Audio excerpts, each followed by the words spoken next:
నమస్కారం గురువుగారు. నా పేరు హరికృష్ణ, హైదరాబాద్ నుంచి మాట్లాడుతున్నాను. స్వర్గం, నరకం అనేవి ఉన్నాయా?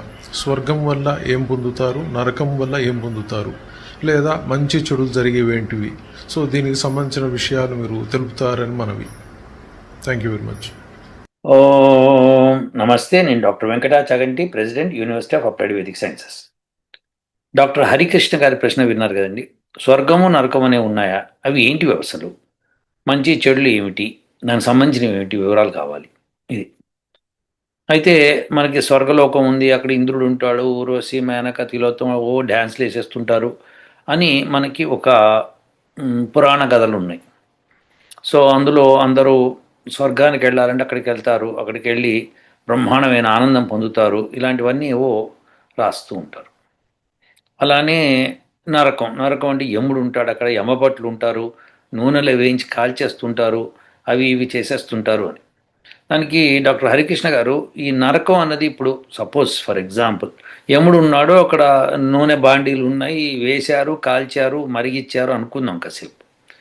అయితే చనిపోయిన మనిషి శరీరాన్ని ఇక్కడ వదిలేసి వెళ్ళిపోతాడు. అంటే ఆత్మ మాత్రమే వెళ్తుంది. ఆత్మతో పాటు మనసు, చిత్తము ఇవి వెళ్తాయి అన్నమాట. సో ఈ సూక్ష్మ శరీరంతో వెళ్తాడు. దీన్ని నూనెలో వేయించి కాల్చలేము, అలాంటివి చేయలేము అనమాట. ఎందుకంటే మీకు భగవద్గీతలో మీకు ఆల్రెడీ తెలుసు, ఆత్మను తడపలేము, ఖడ్గంతో కొయ్యలేము, అది ఎండనూ లేదు, ఇలాంటివన్నీ మనకు తెలుసు. కాబట్టి ఆత్మను మనం ఏం చేయలేము అనమాట.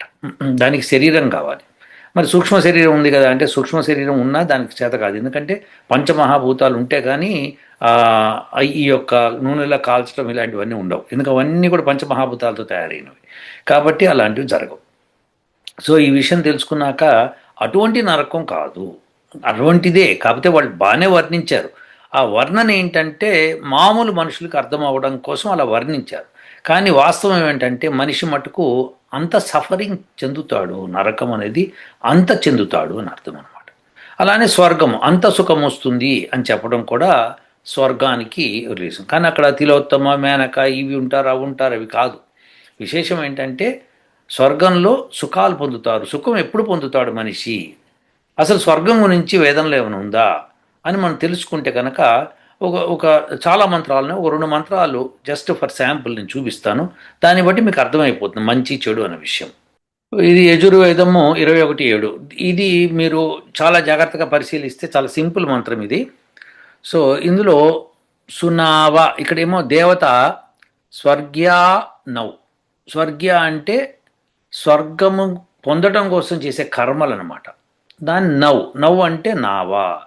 స్వర్గాన్ని పొందడం కోసం చేసే కర్మలకు సంబంధించిన నావ ఎట్లుండాలో చెప్తున్నాడు. సునావా, సునావ మంచి నావ.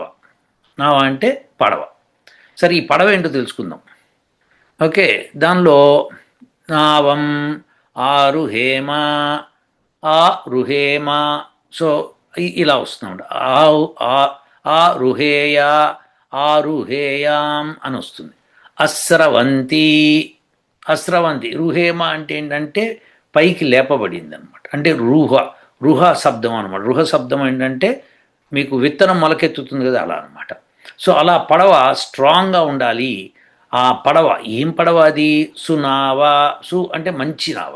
ఓకే, ఎలా ఉండాలి ఇలా చెప్తూ అస్రవంతి అంటే స్రవంతి అంటే అది స్రవించకూడదు. అనాగసం, అనాగసం అంటే ఏమిటి అంటే పాపకర్మలు అనమాట. సో అలాంటి పాపకర్మలు ఆ నావలోంచి స్రవించకూడదు, లేకపోతే దాని లోపలికి రాకూడదు, చిల్లులు ఉండకూడదు దానికి. సో అంటే ఏమిటి? మన యొక్క జీవితం ఎలా ఉండాలో చెప్తున్నాడు అనమాట. సో ఆ జీవితాన్ని ఇందులో చక్కగా చెప్పేస్తాడు. సతారిత్ర, సతారిత్ర ఇక్కడ ఏంటంటే సత అరిత్ర అని వస్తుంది అన్నమాట. అంటే సత అంటే 100 అని తెలుసు మీకు. అరిత్ర అంటే పడవని ముందుకు నడిపించే తెడ్లు అన్నమాట. సో అలాంటివి 100ల కొద్దీ ఉండాలి. స్వస్థయే ఉండి అవి మామూలుగా ఉండకూడదు. స్వస్థయే, స్వస్తి కొరకు. స్వస్థయే అంటే స్వస్తి కొరకు. స్వస్తి అంటే శుభం, శుభం కొరకు ఉండాలి అని చెప్పి మంత్రం చెప్తోంది.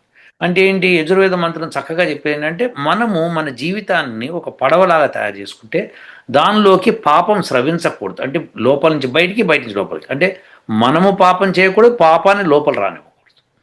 ఇది మోస్ట్ ఇంపార్టెంట్ అన్నమాట.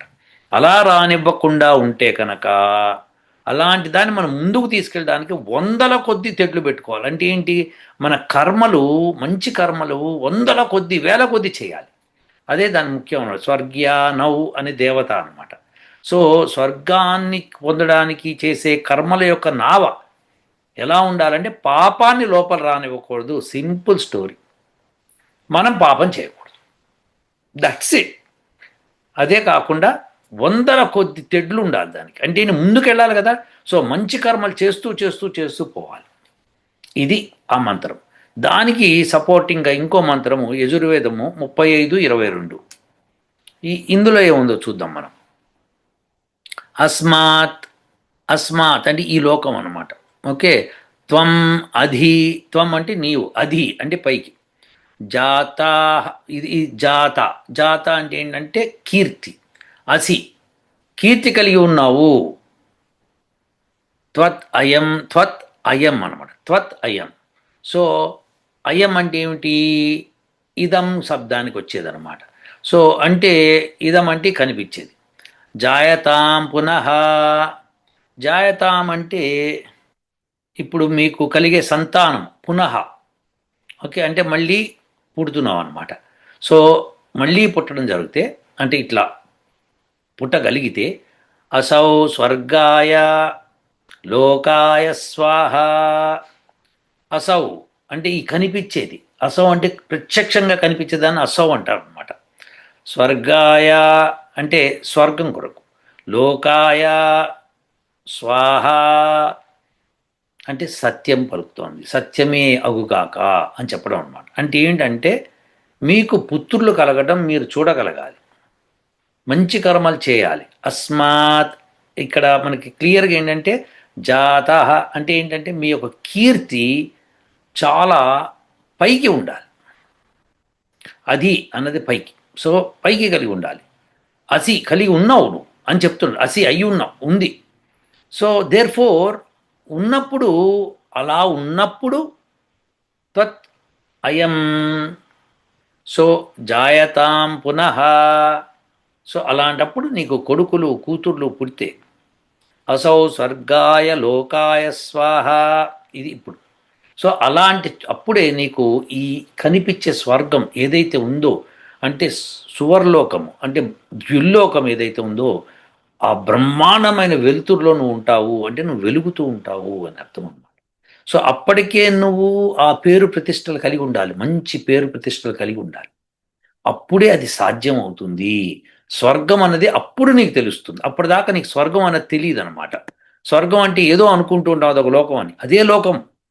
విశేషం ఏంటంటే ఇప్పుడు కొంతమంది మనుషులు ఉంటారు, వాళ్ళు నిజంగా స్వర్గంలో ఉంటారు. వాళ్ళు ఎక్కడికి వెళ్ళినా సరే వాళ్ళకి భోజనం దొరుకుతూ ఉంటుంది, కష్టాలు ఉండవు, స్మూత్గా వెళ్ళిపోతుంటారు. వాళ్ళకి యాక్సిడెంట్లు అవ్వవు, వాళ్ళకి కాళ్ళు చేతులు అన్ని బ్రహ్మాండంగా ఉంటాయి, శరీరం అంతా అవయవాలు. వాళ్ళు ఎక్కడికి వెళ్ళినా సరే మంచి మనుషులు కలుస్తూ ఉంటారు, వాళ్ళకి సహాయం చేస్తూ ఉంటారు. ఇలాంటివన్నీ స్వర్గంలోనే పాసిబుల్. అలాంటి వాళ్ళకి జరుగుతూ ఉంటాయి. సో మంచి కర్మలు, ఇందాక చెప్పినట్టు మంచి కర్మలు, పాప కర్మలు దగ్గర రానివ్వకుండా మంచి కర్మల్ని చేస్తూ పోతూ ఉంటే మీ శరీరం సుఖాన్ని, అత్యంత ఆనందాన్ని పొందుతుందన్నమాట. అలా పొందడానికి గల కారణం కూడా చెప్తున్నాడు. మళ్ళీ పిల్లలు కావాలి. ఎందుకు పిల్లలు కావాలని చెప్తున్నాడు ఆ విషయంలో స్పష్టంగా చెప్తున్నాడు. ఎందుకంటే పున్నామి నరకం నుంచి తప్పించేవాడు, ఇప్పుడు నరకం శబ్దం వచ్చింది. సో వాడు పుత్రుడు అంటారన్నమాట. ఇక్కడ పుత్రికను కూడా తీసుకుంటాం. సో పిల్లలకు కలగకపోతే ఎలా, ఇదనమాట. అంటే విశేషం ఏంటంటే పిల్లలు కలగటం అంటే, కలగకపోయినా బ్రహ్మచారులు ఉన్నవాడు వాళ్ళు బ్రహ్మాండ స్వర్గానికి వెళ్తారు, సన్యాసులు వెళ్తారు. సో ఎవరైతే బ్రహ్మచర్యం ఆచరించి పెళ్లి చేసుకోకుండా సన్యాసం ఆచరించి వాళ్ళు వెళ్తారు. సో ఇక్కడ విశేషం ఏంటంటే ప్రయత్నం చెయ్యి, ప్రయత్నం చేసి పిల్లల్ని కను, లేకపోతే నువ్వు పుట్టాల్సి వస్తుంది మళ్ళీ. సో స్వర్గాన్ని పొందాలి అన్నప్పుడు ఇవన్నీ కూడా కలగాలి. ఇది ఈ యొక్క లక్షణం అన్నమాట, ఈ పర్టికులర్ మంత్రంలో చెప్పబడుతోంది.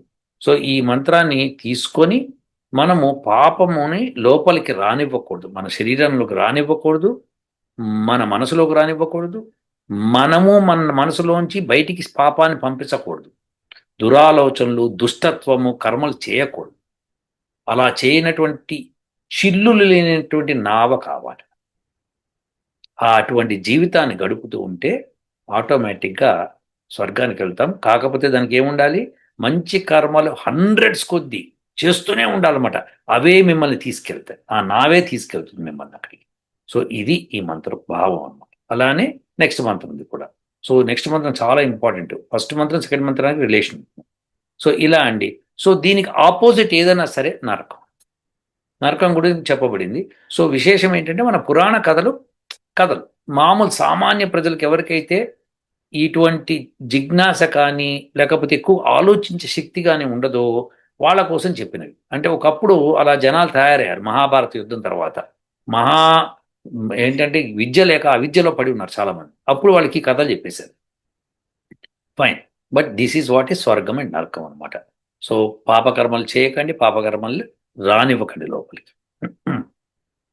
అప్పుడు విశ్వాని దేవ సవితర్దురితాని పరాసువా యద్భద్రం తన్న ఆసువా. ఈ మంత్రం పనికొస్తుంది అనమాట. సో ఇదివరకు ఒక వీడియోలో చెప్పేశాను దాని అర్థం అది క్లియర్గా. సో ఇదండి హరికృష్ణ గారు, డాక్టర్ హరికృష్ణ గారు, మీకు అర్థమై ఉంటుందా?